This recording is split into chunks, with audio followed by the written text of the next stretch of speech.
Hello again, everyone. Welcome to Washington Gun Law TV. I am Washington Gun Law President William Kirk. Thanks for joining us. Illinois, we're going to need to talk about you again. I have had an amazing experience meeting a lot of people, mostly on the telephone or Zoom conferences, various individuals around the state of Illinois who have been able to provide me with some very fascinating information, and occasionally some of that information turns out to also be reliable. One of the things that I have really been geeking out on here is the state of Illinois actually going to try to run around and start confiscating firearms from otherwise lawful and responsible Illinois residents? And I know you would not put anything past your governor, and I can't blame you for that. Well, it appears that there might be a couple of hurdles that could be cleared or could remain in place. But I think that it's something that everyone in Illinois needs to carefully watch. So today, let's slow it all down. Let's get you educated and let's talk about, are the hurdles being cleared for confiscation in Illinois?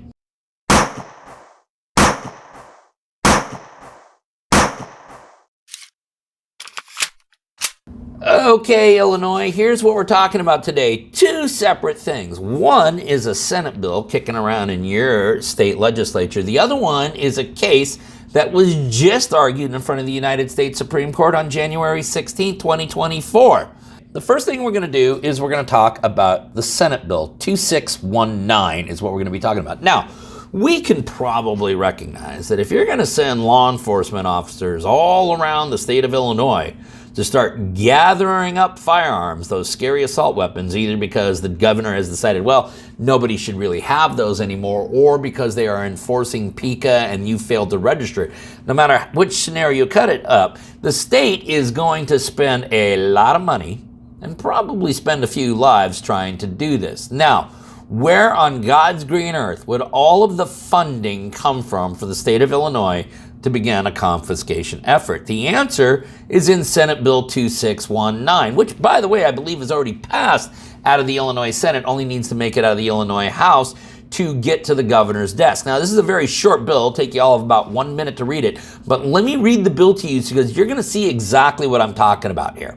Synopsis as introduced, sponsored by Senator Natalie Toro, amends an act making appropriations, Public Act 103-0006, provides that $10 million rather than $2 million shall be appropriated from the State Police Revocation Enforcement Fund to the Illinois State Police for grants to law enforcement agency task forces for participating in programs to help reduce crime. And if signed into legislation, the bill would take effect immediately.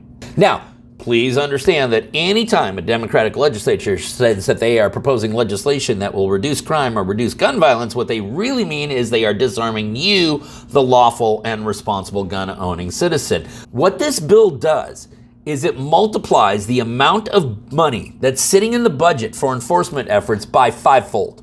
Okay, you're going from $2 million of funding to $10 million of funding to the Illinois State Police Department's Enforcement Division. I wonder what they could possibly be using that for. So that is the first thing, Illinois, that you need to be aware of is Senate Bill 2619. Now, the second thing I want you to be aware of is a United States Supreme Court case that was actually argued today. The day I'm recording this is January 16th. It was argued today, so we're several months away from getting a ruling. It is the matter of DeVilliers v. Texas. And Mr. DeVilliers, if I am mispronouncing your last name, my apologies. This is a case that deals with the Fifth Amendment takings clause. Why would we be worried about the Fifth Amendment takings clause? Well, here's why.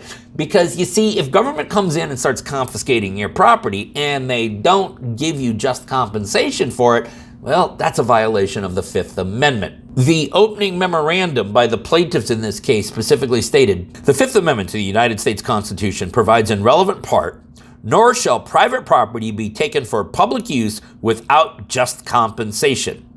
The 14th Amendment provides in relevant part, no state shall make or enforce any law which shall abridge the privileges or immunities of citizens of the United States, nor shall any state deprive any person of life, liberty, or property without due process of the law, nor deny to any person within its jurisdiction the equal protection of the laws.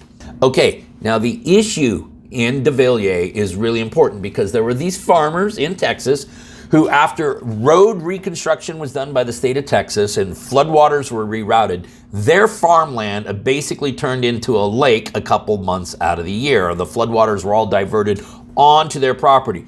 The property could no longer be used for agricultural purposes. They sued the state of Texas, said this is an unconstitutional taking. It's your action. You owe us just compensation for our land. They won at the trial court level. They won at the appellate court level. Then they got to the Fifth Circuit, and the Fifth Circuit went, no, actually the 14th Amendment does not guarantee you that, and there is no way to sue a state under an unconstitutional takings. Now, if that ruling were to remain the law of the land, can you imagine what the state of Illinois and some of these other states would do with gun confiscations? This case was argued before the United States Supreme Court today, and it is my belief that the United States Supreme Court will rule that the 14th Amendment does guarantee that right of action against states.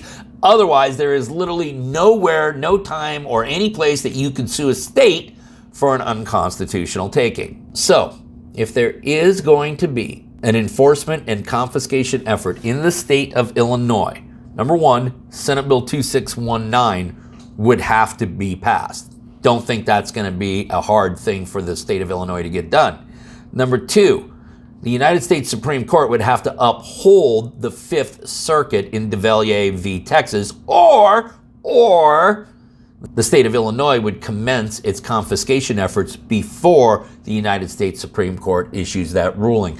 We will keep our ear to the ground, Illinois. I do not know whether or not your governor has the guts to do it. I know he absolutely hates you enough to do it. So we will obviously keep very close watch on what's going on and let you know of anything that we hear or learn of. If you got any questions about this or anything else related to what's left of our Second Amendment rights, you guys should know how to get a hold of Washington Gun Law by now. If you don't, that's okay. That information's down there in the description box. Now, in the meantime, let's everyone remember that part of being a lawful and responsible gun owner, like we talk about all the time here, is to know what the law is in every situation, how it applies to you in any instance that you may find yourself. Until next time, thanks for watching and stay safe.